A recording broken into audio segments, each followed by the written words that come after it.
Welcome students.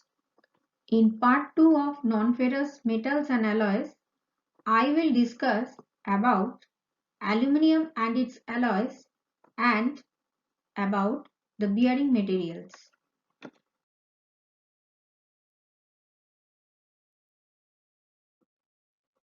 Aluminium and its alloys.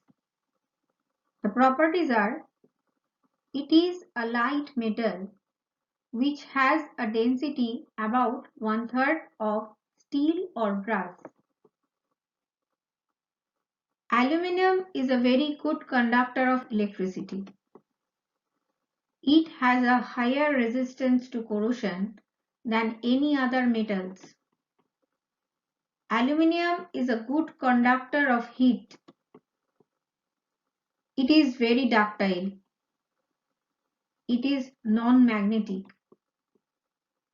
Melting point of pure aluminium is about 650 degrees centigrade, and the fusion range of most of the aluminium alloys varies between 520 degrees centigrade and 650 degrees centigrade.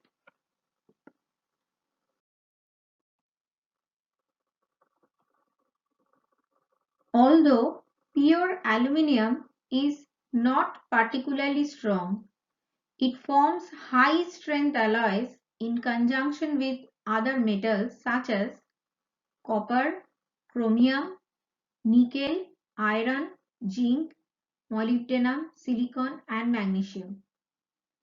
Some of the aluminium alloys are more than 4 times as strong as the same weight of mild steel. They are malleable and ductile. They exhibit toughness and become stronger at high temperatures, below the ordinary atmospheric range. Aluminium and its alloys can be cast, forged, welded, extruded, rolled, etc.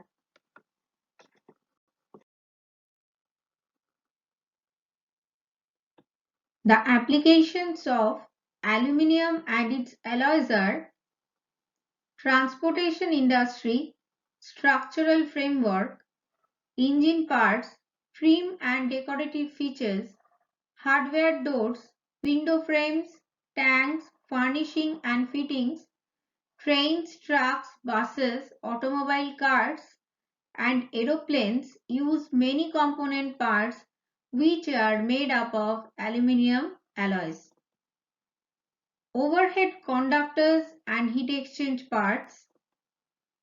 In food industry, aluminium alloys find applications as food preparation equipments such as pans, etc., refrigeration, storage containers, bakery equipment, shipping containers, etc. Mangles are and waffle molds are made up of aluminium alloys. In architectural field, these find uses such as window frames, door hardware, roofing, coping seals, railings, fasteners, lighting fixtures, solar shading grills, etc. Cryogenic applications as heavy-duty structures such as dragline booms, traveling cranes, hastes, conveyor supports, bridges, etc. In process industry, parts made up of aluminium and its alloys are used to handle organic chemicals, petrochemicals and drugs. Tanks, drums, pipes, heat exchangers, grating smokestacks, precipitators, centrifuges, valve fitting, etc. are produced from aluminium alloys. The two important aluminium alloys are duralumin and Y-alloy. Duralumin. It contains 3.5 to 4.5% of copper, 0.4 to 0.7% of manganese, 0.4 to 0.7% of magnesium, less than 0.7% of iron or silicon, and the balance is aluminium. The properties are high machinability, high tensile strength after heat treatment, strength as high as steel but has only about one-third of its weight. Excellent casting and forging properties. The applications are aircraft and automobile parts as bars, sheets, tubes and rivets, as light structure and extruded sections.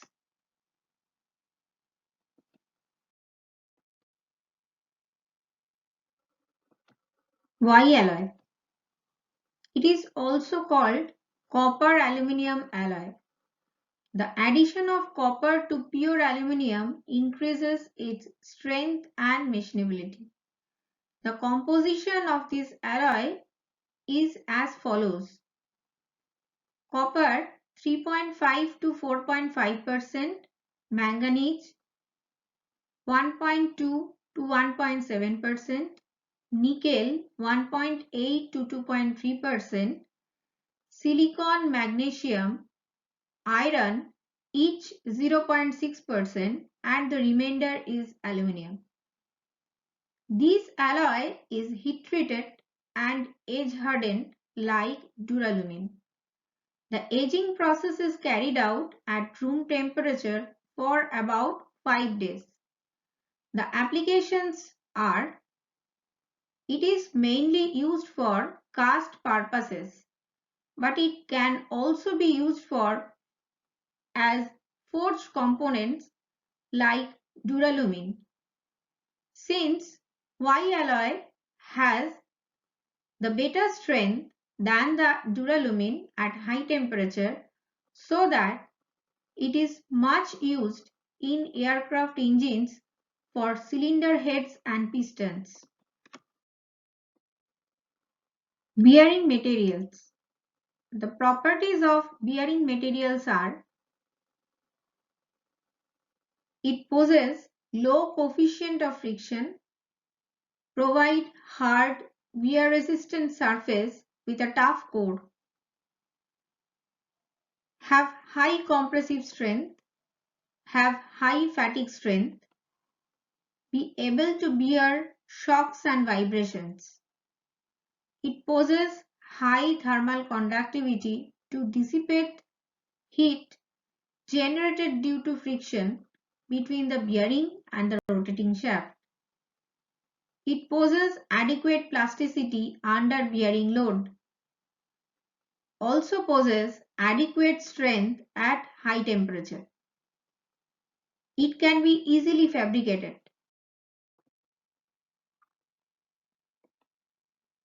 It possesses anti-seizure characteristics. Be having small pieces of a comparatively hard material embedded in a soft material. Maintain a continuous film of oil between shaft and bearing in order to avoid metal to metal contact. It possesses ability to embed in itself any dirt, etc. present in the lubricating oil. It should be cheap and easily available.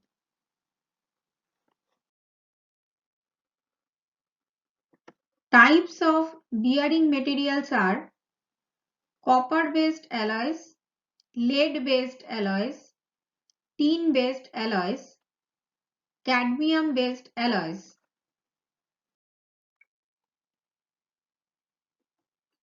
White metals.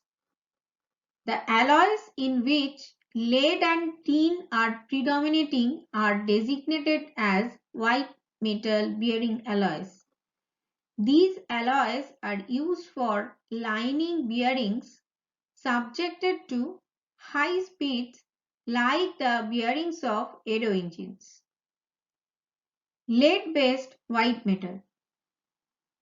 An alloy containing of 83% of lead, 15% antimony, 1.5% of tin and 0.5% of copper, or 80% of lead and 20% of bismuth is called lead-based white metal.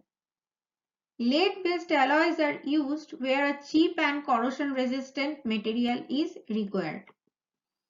Tin-based alloys.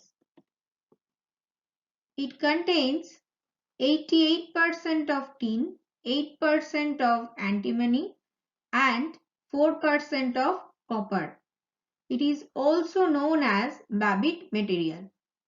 It is a soft material with low coefficient of friction and has little strength. It is the most common bearing material used with steel shell where the bearings are subjected to high pressure and load. Copper-based alloys. The term bronze covers a large number of copper alloys with varying percentage of tin, zinc and lead. Bronze is one of the oldest known bearing material.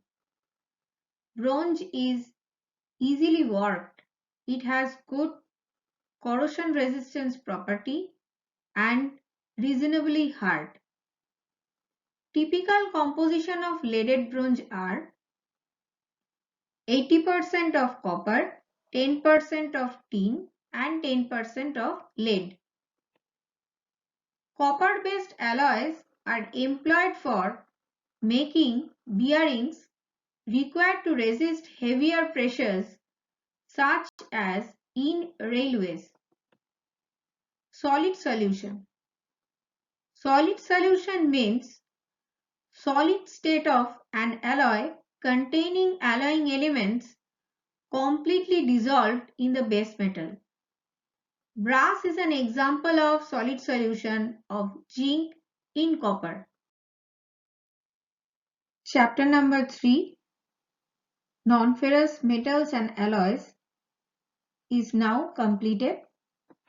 Thank you students for listening the lecture.